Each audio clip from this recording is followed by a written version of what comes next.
नमस्कार विद्यार्थी मित्रांनो, या अगोदरच्या लेक्चरमध्ये आपण ग्रॅव्हिटेशनल चॅप्टरच्या न्यूमेरिकल बघितलेले आहेत ABCD. आपण या पार्टमध्ये त्या पुढील न्यूमेरिकल बघणार आहोत. तर ज्यांनी ग्रॅव्हिटेशनल चॅप्टर च्या पहिला पार्ट बघितला नसेल न्यूमेरिकलचा, तर त्यांनी खाली डिस्क्रिप्शन मध्ये लिंक दिलेली आहे, त्याच्यावर जर क्लिक केलं तर तुम्हाला पहिला पार्ट बघण्यासाठी मिळणार आहे. तर चला सुरू करूया. ई प्रश्न आहे, a ball fall off a table and reach the ground in 1 second. Assume G is a 10 meter per second square. Calculate the speed on reaching the ground and the height of the table. मित्रांनो, या प्रश्नाचा अर्थ असा होतो की एक table आहे, ते टेबलावरती एक बॉल आहे आणि तो बॉल एक टेबल आहे, टेबलावरती बॉल आहे आणि तो बॉल असा खाली पडलेला आहे. तर खाली पडल्यानंतर जेव्हा खाली पडताना त्याचा जो टाइम आहे तो 1 सेकंद आहे आणि 1 सेकंद दिलेला आहे आणि आपल्याला विचारलं आहे की त्या टेबलची हाईट किती असणार आहे, आणि त्या टेबलचा जो बॉल आहे तो वरून खाली येण्यासाठी त्याचं लागणारा स्पीड किती असणार आहे. त्याचा लागणारा कॅल्क्युलेट स्पीड करायचा आपल्याला वरून खाली येण्यासाठी. मित्रांनो, तुम्हाला या प्रश्नाचा अर्थ समजलाच असेल. चला मग सुरू करूया. आता गिवन डाटामध्ये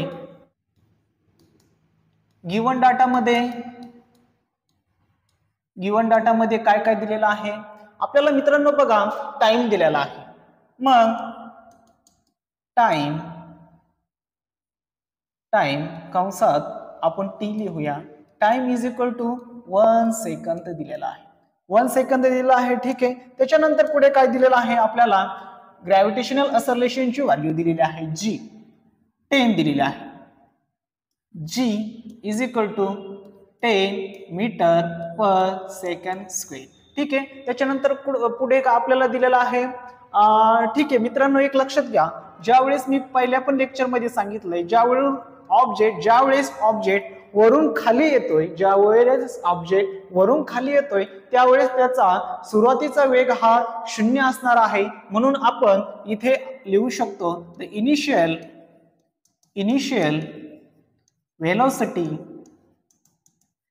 व्हेलोसिटी किती आहे, u इज इक्वल टू 0 असणार आहे. आणि आपल्याला काय फाइंड करण्यास सांगितलेलं आहे, हाईट आणि स्पीड. मग इथे लिहूया to find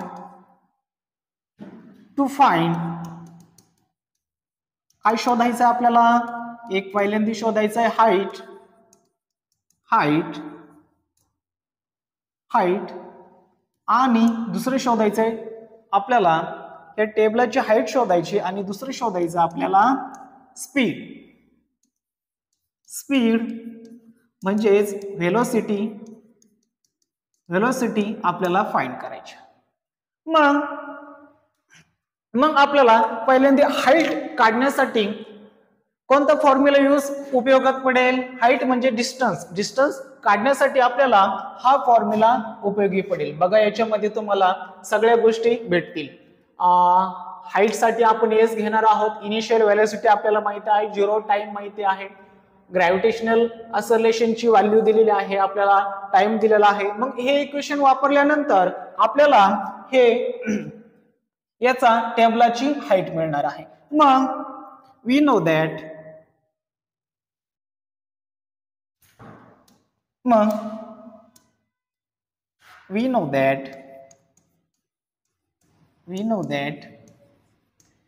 S is equal to ut plus 1/2 GT चा स्क्वेअर. मित्रांनो, हा आहे फॉर्म्युला. आता मग या फॉर्म्युला मध्ये आपल्या किमती टाकूया. मग put the value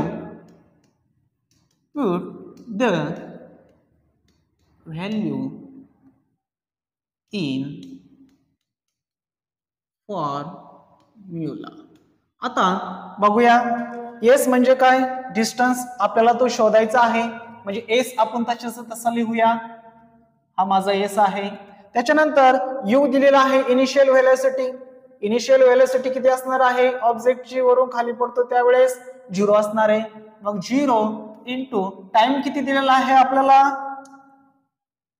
into time दिलेला आहे आपल्याला 1 सेकंड, प्लस सूत्रामध्ये आहे 1/2 जी किती दिलेलं आहे ग्रॅव्हिटेशनल एक्सेलरेशन वरून खाली पडतोय म्हणजे त्यावेळेस तो प्लस असणार आहे, म्हणजे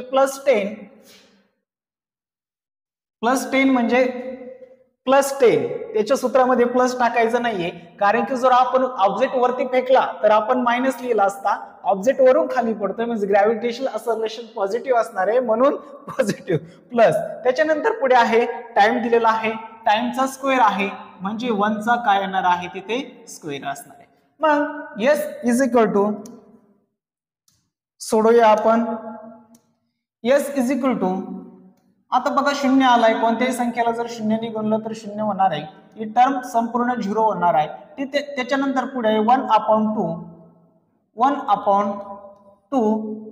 10 आणि 1 चा स्क्वेअर काय असणार आहे, 1च असणार आहे, आणि 1 ने कोणत्याही संख्येला गुणलं तर तेच येणार आहे, म्हणजेच 1 चा स्क्वेअर 1च आहे, गुणिले 1 काय फरक पडणार नाही, म्हणजे एस इज इक्वल टू 1/10 असं होणार आहे.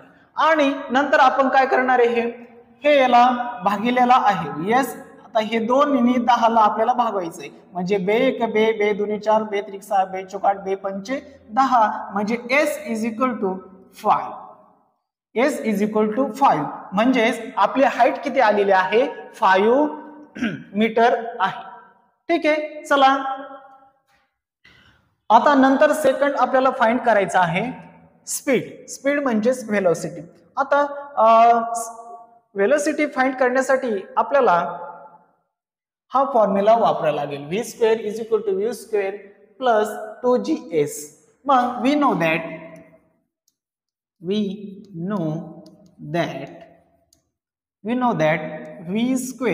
Is equal to u² plus 2gs. मित्रांनो हा फॉर्म्युला आहे. Formula put the value in formula. आता मित्रांनो या सूत्रामध्ये आपल्याला काय काय आपल्या जवळ ज्या किमती आहेत त्या आपल्याला या सूत्रामध्ये पुट करायचे. आपल्याला फायनल व्हेलॉसिटी स्पीड हा शोधायचा आहे, म्हणजेच आपल्याला v² शोधायचा आहे, म्हणून तो आपण तसा सूत्रामध्ये जसेचा तसा लिहिणार आहोत.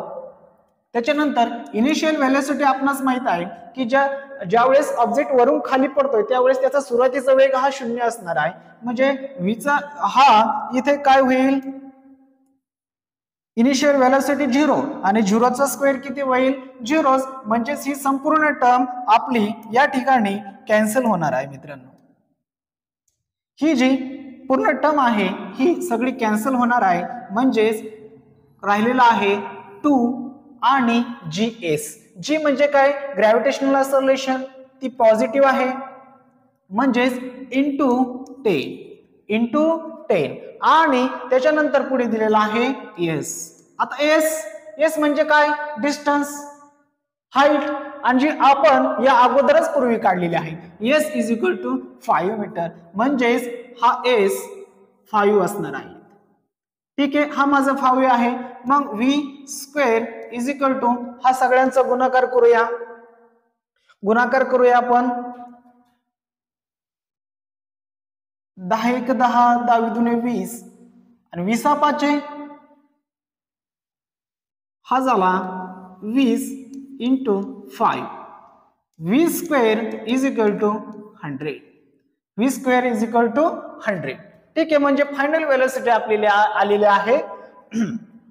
फायनल व्हेलॉसिटी आपल्याला आलेली आहे, नाही आलेली अजून. v चा स्क्वेअर आहे, v चा स्क्वेअर आपल्याला काढावे, स्क्वेअर जर काढला तर आपल्याला ती उत्तर भेटणार आहे. मग आपण काय करूया, स्क्वेअरिंग रूट बोथ साइड घेऊया. दोन्ही साइडनी जर स्क्वेअर केला तर आपल्याला फायनल व्हेलॉसिटी मिळणार आहे. मग स्क्वेअरिंग रूट बोथ साइड, दोन्ही साइडचा आपल्याला स्क्वेअरिंग रूट केला तर याचा स्क्वेअर निघून जाईल, हा इथं राहील फक्त, आणि 100चा स्क्वेअरिंग रूट आहे 10. 100ला जर स्क्वेअरिंग रूट टाकलं दोन्ही साइडने 100चं आणि व्हीचं स्क्वेअरिंग रूट जर टाकलं तर याच्यामध्ये फक्त व्ही राहील आणि 10चा स्क्वेअरिंग 100चं स्क्वेअरिंग रूट होईल 10, म्हणजे जे आपलं येणार उत्तर आहे v इज इक्वल टू 10 असणार आहे. v इज इक्वल टू 10 असणार आहे. म्हणजेच आपण हे पूर्ण वाक्यात उत्तर लिहिणार आहोत. v is equal to 10 metre per सेकंद हे युनिट आहे. मग आन्सर मध्ये आपण काय लिहू शकतो?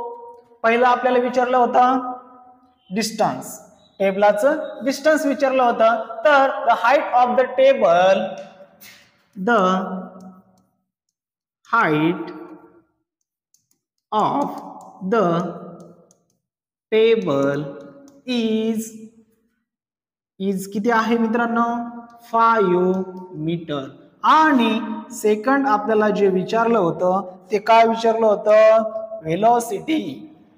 काय विचारलं होतं? व्हेलॉसिटी. मग व्हेलॉसिटी पण एक वाक्य लिहावं लागेल. The velocity of ball, the velocity of ball, बॉलची व्हेलॉसिटी पण reach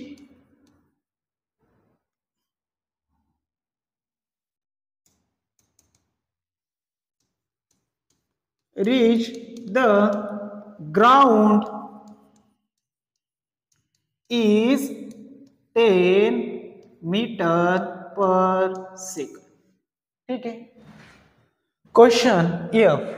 The mass of the earth and moon are 6 into 10 raised to 24 kg and 7.4 into 10 raised to 22 kg respectively. The distance between them is 3.84 into 10 raised to 5 kilometer.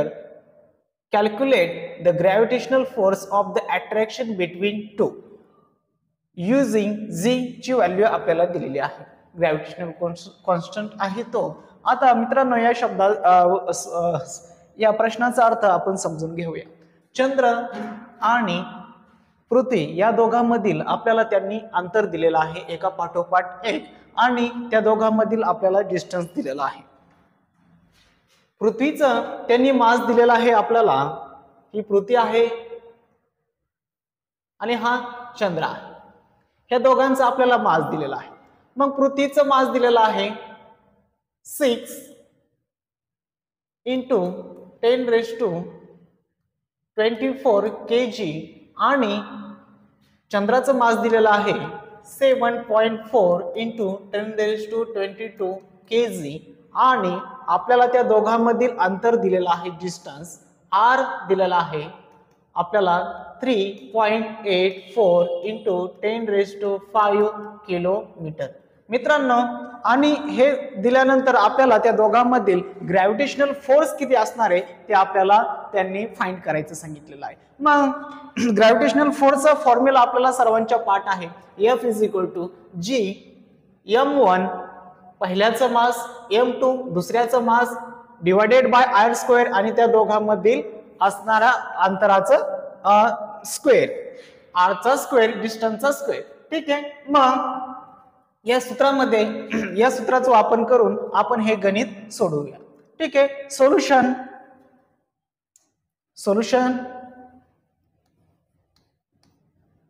Solution मध्ये given data काय काय दिलेला आहे? Given data मध्ये आपल्याला मास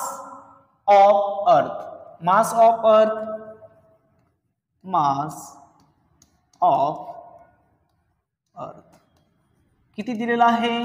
6 into 10 raised to 24 kg आणि त्यापुढे दिलेला आहे आपल्याला मास ऑफ द मून.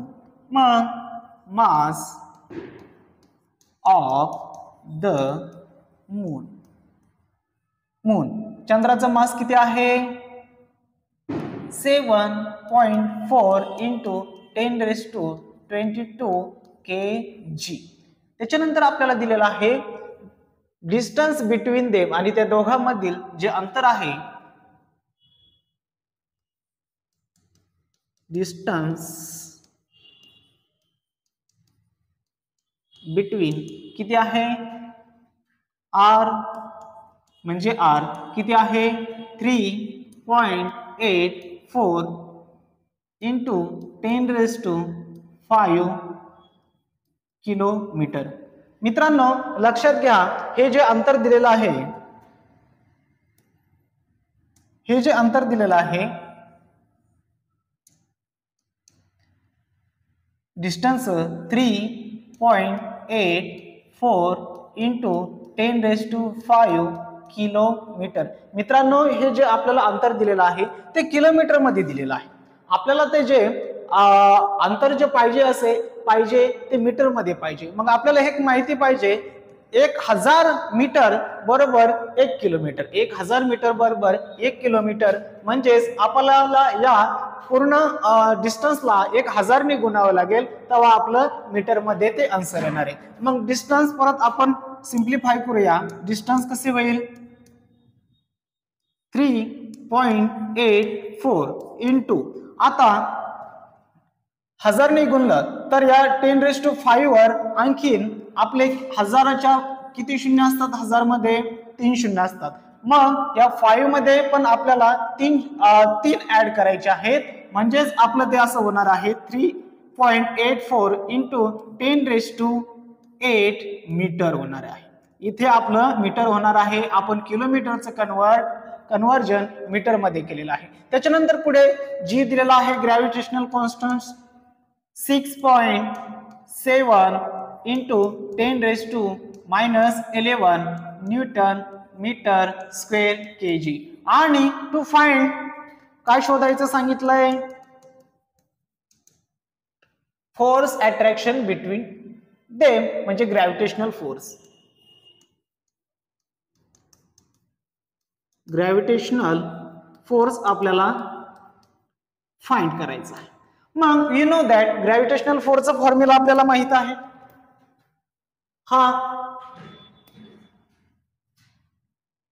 मग F is equal to G m1 m2 upon r चा स्क्वेअर फॉर्म्युला आहे तो put in value in formula we get, formula मध्ये किमती टाकल्यानंतर आपल्याला काय मिळालं आहे, F आपल्याला फाइंड करायचा आहे तो तसंच तसा. G ची व्हॅल्यू आपल्याला दिलेली आहे 6.7 इंटू 10⁻11. त्याच्यानंतर पुढे M1 ची व्हॅल्यू मास ऑफ अर्थ किती आहे 6 इंटू 10⁻24. त्याच्यानंतर काय दिलेलं आहे, दुसरा मास घ्यायचं आहे आपल्याला चंद्राचं, ते किती आहे, चंद्राचं मास 7.4 इंटू 10⁻22. ठीक आहे. अपॉन रेडियस आहे, रेडियसचा स्क्वेअर, रेडियस किती दिलेलं आहे दोघांमधील अंतर 3.84 इंटू 10⁻8, आणि हा दोघांचा पण काय आहे स्क्वेअर आहे. इथपर्यंत कळलंय मित्रांनो. त्याच्यानंतर पुढे हे आपण स्टेप बाय स्टेप सोडून घेऊया. त्याच्यानंतर F इज इक्वल टू, आता त्याच्यामध्ये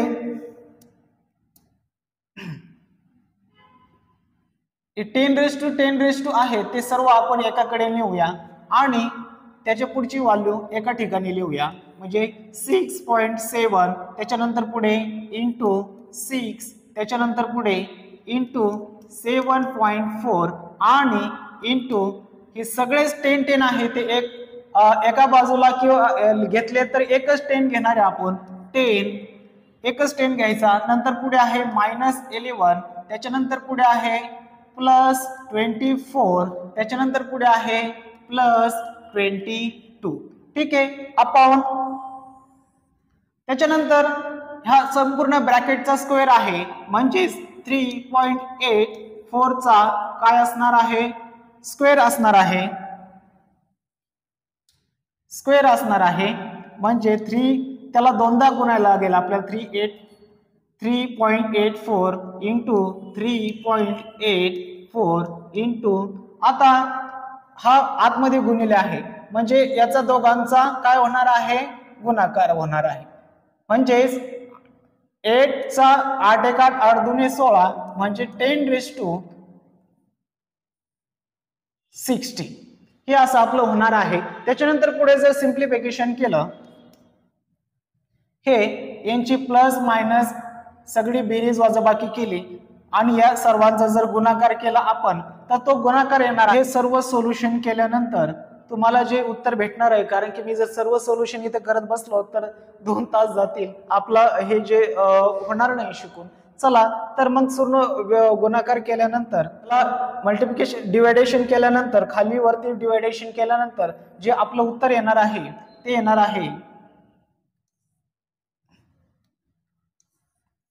आहे 2.2 इंटू 10⁻20 न्यूटन म्हणून आन्सर मध्ये आपण लिहूया आन्सर मध्ये काय विचारलं होतं आपल्याला the gravitational force between two the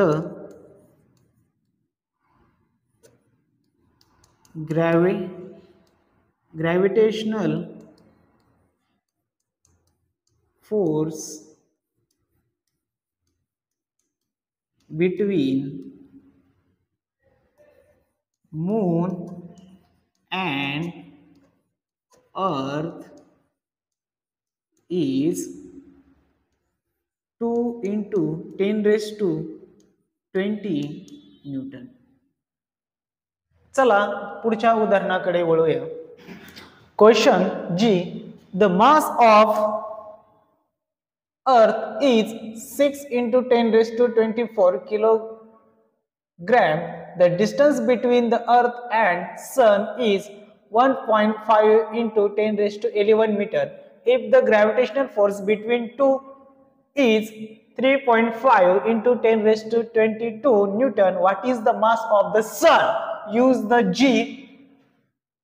6.7 into 10⁻11 newton metre square तर मित्रांनो या प्रश्नाचा अर्थ आपण समजून घेऊया याच्यामध्ये काय दिलेलं आहे की पृथ्वी अर्थ आणि सन याच्यामधील आता आपल्याला या दोघांमधील पृथ्वीचा मास दिलेला आहे आणि पृथ्वी आणि सूर्य अर्थ अँड सन मधला आपल्याला डिस्टन्स दिलेला आहे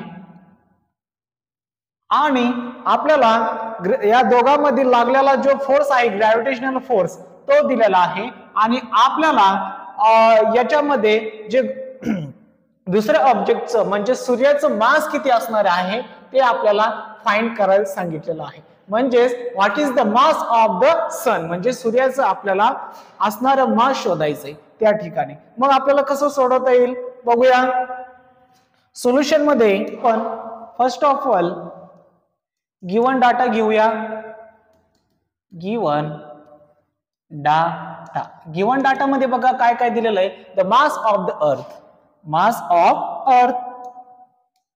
मग मास ऑफ द अर्थचं मास किती आहे मी मास ई असं सिंबल वापरणार आहे मास ऑफ अर्थ साठी ते आहे 6 into 10⁻24 kg नंतर दुसरं काय दिलेलं आहे आपल्याला सेकंड गिवन डाटा मध्ये the distance between earth and sun sun आणि अर्थ मधलं आपल्याला डिस्टन्स दिलेला आहे, म्हणजे डिस्टन्स घेऊया, डिस्टन्स सन आणि अर्थ मधलं डिस्टन्स साठी आर वापरूया, ते दिलेलं आहे 1.5 इंटू 10⁻11 मीटर. या ठिकाणी मीटर आपल्याला दिलेलं आहे, त्याच्यामुळं आपण मागच्या उदाहरणामध्ये किलोमीटरचं मीटर केलं होतं. आता या उदाहरणामध्ये आपल्याला किलोमीटरची मीटर करायची गरज नाहीये, कारण की मीटर आपल्याला ऑलरेडी दिलेला आहे. त्याच्यानंतर पुढे काय दिलेलं आहे, थर्ड मध्ये आपल्याला काय आणखीन एक व्हॅल्यू दिलेला आहे, ग्रॅव्हिटेशनल फोर्स दिलेला आहे. दोघांमध्ये ग्रॅव्हिटेशनल फोर्स दिलेला आहे. ग्रॅव्हिटेशनल फोर्स साठी मी F वापरणार आहे सिम्बॉल.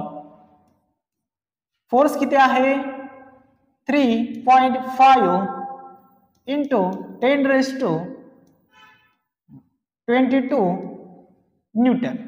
आणि थर्ड 1 2 3 4 दिलेला आहे आपल्याला, ग्रॅव्हिटेशनल कॉन्स्टंट दिलेला आहे प्रश्नामध्येच, G is equal to 6.7 into 10⁻11. त्यानंतर आपल्याला शोधायचं आहे the mass of the sun. मग to find mass of sun, मी त्याच्यासाठी सिंबल वापरणार आहे M. Yes, mass of sun. ठीक आहे. त्याच्यानंतर पुढे तुम्हाला माहिती आहे ग्रॅव्हिटेशनल फोर्सचा formula F is equal to, you know that,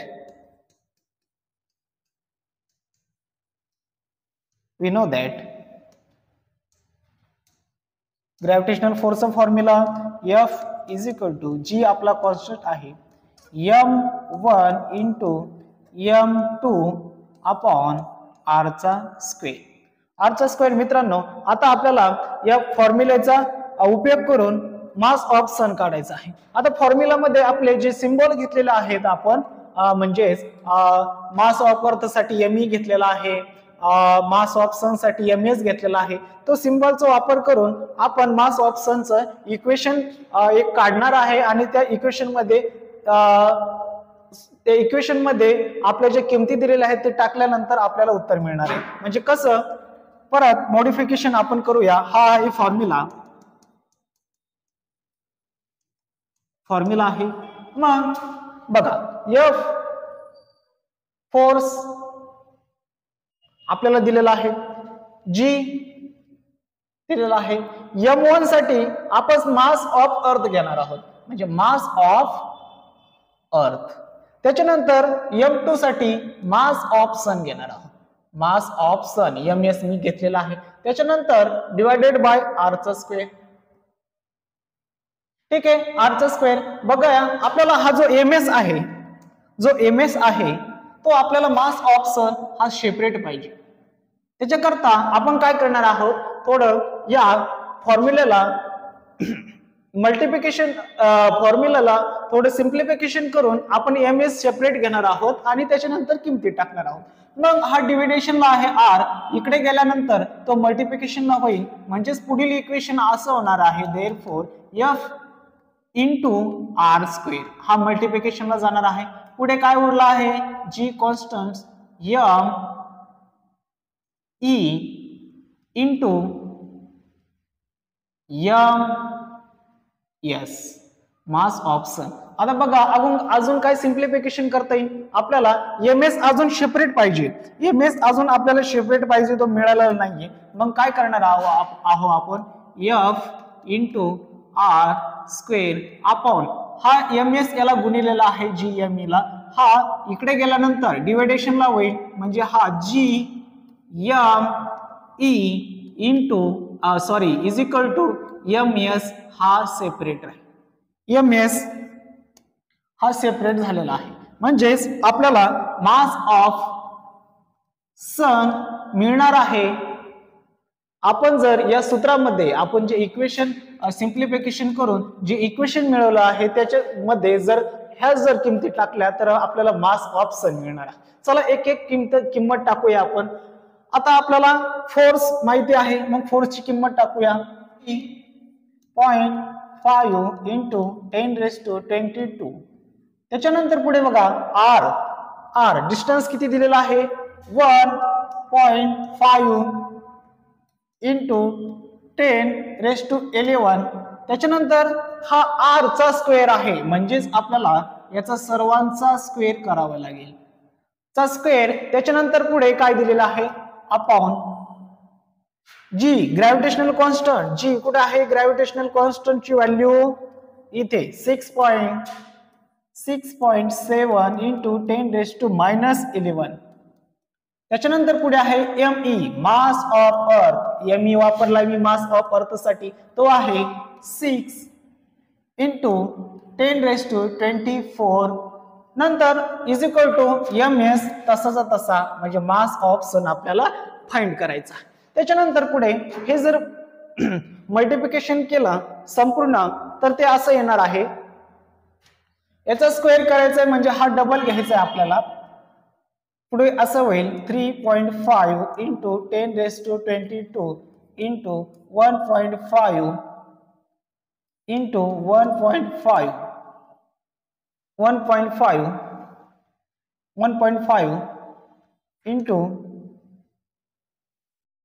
into 10⁻22.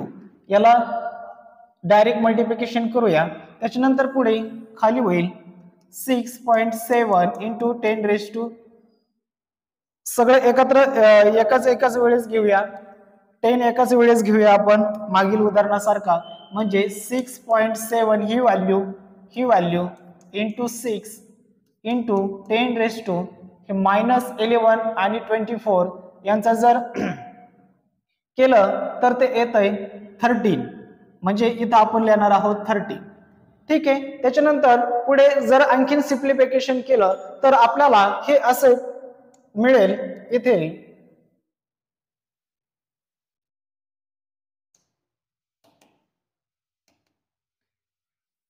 असं मिळेल 3.5 इंटू 1.5 इंटू 1.5 इंटू 10⁻45 यांची जर बेरीज केली तर 45 अपॉन ms आहे is equal to ms is equal to 6.7 into 6 into 10⁻13. आणि याचं सगळं जर मल्टिप्लिकेशन आणि गुणाकार जर केला तर आपलं येणारं जे फायनल उत्तर आहे ते आहे 1.69 इंटू 10⁻30 kg. म्हणजेच आपलं उत्तर असं असणार आहे पूर्ण वाक्यात.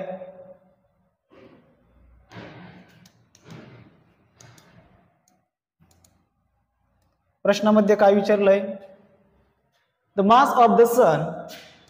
द आन्सर आहे ते the mass of the sun is 1.96 into 10⁻30 kg. That is answer. Thank you.